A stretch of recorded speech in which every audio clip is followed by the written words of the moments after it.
Siddu CM ಕುರ್ಚಿಯಿಂದ ಕೆಳಗಿಳಿದ್ರೆ ಸರ್ಕಾರ ಬೀಳುತ್ತಾ? ರಾಮನವರು ಇಳಿಸಿದ್ದು ಸರ್ಕಾರ ದಪ್ಪತ್ತು.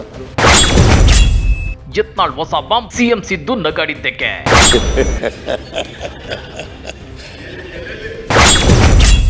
ಯತ್ನಾಳ್ ಸಿಎಂ ಸಿದ್ದರಾಮಯ್ಯನವರ ಅಭಿಮಾನಿನ? ಸಿಎಂ ಕುರ್ಚಿಯಿಂದ ಸಿದ್ದರಾಮಯ್ಯ ಕೆಳಗಿಳಿದ್ರೆ ರಾಜ್ಯ ಕಾಂಗ್ರೆಸ್ ಸರ್ಕಾರ ತಾನಾಗಿ ಬಿದ್ದು ಹೋಗುತ್ತಾ? ಸಿಎಂ ಸಿದ್ದರಾಮಯ್ಯನವರ ಸ್ಟ್ರೆಂತ್ ಮತ್ತು ಪವರ್ ಬಗ್ಗೆ ಬಿಜೆಪಿ ಶಾಸಕ ಬಸನಗೌಡ ಪಾಟೀಲ್ ಯತ್ನಾಳ್ ಹೇಳಿದ್ದೇನೋ? ಯತ್ನಾಳ್ ಸಿಎಂ ಸಿದ್ದರಾಮಯ್ಯನವರ ಕಟ್ಟ ಅಭಿಮಾನಿನ? ಅದನ್ನ ಡೀಟೇಲ್ ಆಗಿ ತೋರಿಸ್ತೀವಿ. ಆದ್ರೆ ಅದಕ್ಕಿಂತ ಮೊದಲು ನಮ್ಮ ಚಾನಲ್ ಅನ್ನು ಸಬ್ಸ್ಕ್ರೈಬ್ ಮಾಡ್ಕೊಳ್ಳಿ, ಹಾಗೇನೇ ಪಕ್ಕದಲ್ಲಿರೋ ಬೆಲ್ ಬಟನ್ ಅನ್ನು ಪ್ರೆಸ್ ಮಾಡಿ.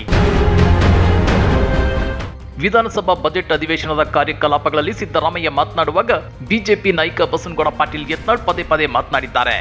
ಈ ವೇಳೆ ಸಿದ್ದರಾಮಯ್ಯನವರನ್ನ ಸಿಎಂ ಸ್ಥಾನದಿಂದ ಕೆಳಗಿಳಿಸಿದ್ರೆ ಈ ಸರ್ಕಾರ ದೊಪ್ಪಂತ ಕುಸಿದು ಬೀಳುತ್ತೆ ಅಂತೇಳಿರೋದು ಇದೀಗ ಹೊಸ ರಾಜಕೀಯ ಚರ್ಚೆಗೆ ಎಡಮಾಡಿಕೊಟ್ಟಿದೆ. ಹೌದು ವೀಕ್ಷಕರೇ, ಮಂಗಳವಾರ ಸದನದಲ್ಲಿ ಸಿಎಂ ಸಿದ್ದರಾಮಯ್ಯ ರಾಜ್ಯಪಾಲರ ಭಾಷಣದ ಬಗ್ಗೆ ಉತ್ತರ ಕೊಡ್ತಾ ಇದ್ರು. ಈ ವೇಳೆ ಸಡನ್ ಆಗಿ ಎದ್ದು ನಿಂತ ಯತ್ನಾಳ್ ಸಿದ್ದರಾಮಯ್ಯನವರನ್ನ ಸಿಎಂ ಸ್ಥಾನದಿಂದ ಕೆಳಗಿಳಿಸಿದ್ರೆ ಈ ಸರ್ಕಾರ ದೊಪ್ಪಂತ ಕುಸಿದು ಬೀಳುತ್ತೆ ಅಂತ ಹೇಳಿದ್ರು.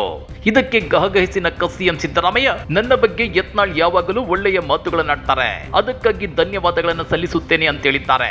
ಈ ವೇಳೆ ಮತ್ತೆ ಸಡನ್ ಆಗಿ ಎದ್ದು ನಿಂತ ಯತ್ನಾಳ್, ಲೋಕಸಭಾ ಚುನಾವಣೆಯ ಬಳಿಕ ನೀವೇ ಮುಖ್ಯಮಂತ್ರಿಯಾಗಿ ಮುಂದುವರಿಯುತ್ತೀರಿ ಅಂತ ಗ್ಯಾರಂಟಿ ಏನು ಅಂತೇಳಿ ಪ್ರಶ್ನಿಸಿದ್ದಾರೆ.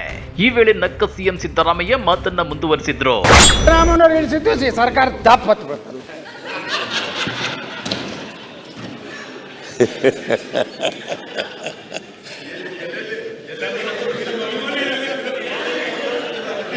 ನನ್ನ ಬಗ್ಗೆ ಒಳ್ಳೆ ಅಭಿಪ್ರಾಯ ಯಾವಾಗಲೂ ವ್ಯಕ್ತ ಮಾಡ್ತಾರೆ, ಇವತ್ತು ವ್ಯಕ್ತ ಮಾಡಿದ್ದಾರೆ. ಅದಕ್ಕೋಸ್ಕರ ನಿಮ್ಗೆ ಅಭಿನಂದನೆಗಳು. ನಿಮ್ಮ ರಾಜ್ಯಪಾಲರ ಗ್ಯಾರಂಟಿ ಬೇಡ್ರಿ, ನೀವೇ ಲೋಕಸಭಾ ಆದ ನಂತರ ಮುಖ್ಯಮಂತ್ರಿ ಆಗಿ ಮುಂದುವರಿಯುವಂತ ಗ್ಯಾರಂಟಿ ಏನು? ಆಯ್ತು, ಇದನ್ನ ಹೇಳ್ರಿ ನೀವು. ಹೀಗೆ ನನ್ನ ಬಗ್ಗೆ ಯತ್ನಾಳ್ ಯಾವಾಗಲೂ ಒಳ್ಳೆಯ ಮಾತುಗಳನ್ನಾಡ್ತಾರೆ, ಅದಕ್ಕಾಗಿ ಧನ್ಯವಾದಗಳನ್ನು ಸಲ್ಲಿಸುತ್ತೇನೆ ಅಂತೇಳಿರೋ ಸಿಎಂ ಸಿದ್ದರಾಮಯ್ಯ ಯತ್ನಾಳ್ರನ್ನ ಸೈಲೆಂಟ್ ಆಗಿ ಕುಟ್ಕಿದ್ರು.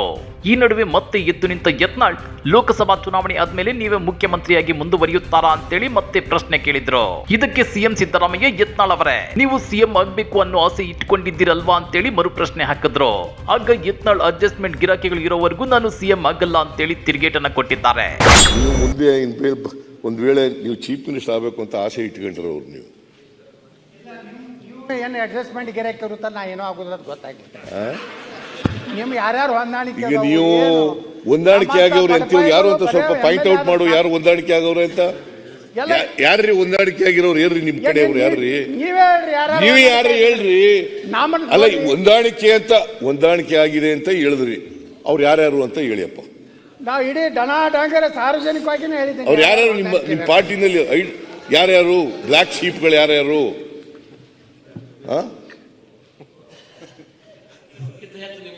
ನೋಡಿ, ಅದು ಕೇಳಿದ್ರೆ ಹೇಳಕ್ಕಾಗಲ್ಲ, ಸುಮ್ಮನೆ ಹೇಳೋದು ಅಷ್ಟೇ. ಅದೇನ್ ಇರ್ಲಿ, ಯತ್ನಾಳ್ ಅವರ ಪರಿಸ್ಥಿತಿ ನೋಡಿ ಖುದ್ದು ಬಿಜೆಪಿ ನಾಯಕರೇ ಕೈ ಹಿಚಿಕಿಕೊಳ್ಳುವಂತಾಗಿದೆ.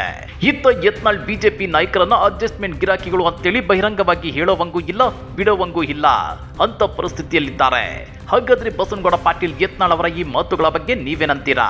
ಕಮೆಂಟ್ ಮಾಡಿ, ವಿಡಿಯೋ ಲೈಕ್ ಮಾಡಿ, ಶೇರ್ ಮಾಡಿ. ಇಂಥ ಮತ್ತಷ್ಟು ರೋಚಕ ರಾಜಕೀಯ ಸುದ್ದಿಗಳನ್ನ ಮಿಸ್ ಮಾಡದೆ ನೋಡಬೇಕು ಅಂದ್ರೆ ನಮ್ಮ ಯೂಟ್ಯೂಬ್ ಚಾನಲ್ ಅನ್ನ ಸಬ್ಸ್ಕ್ರೈಬ್ ಮಾಡ್ಕೊಳ್ಳಿ.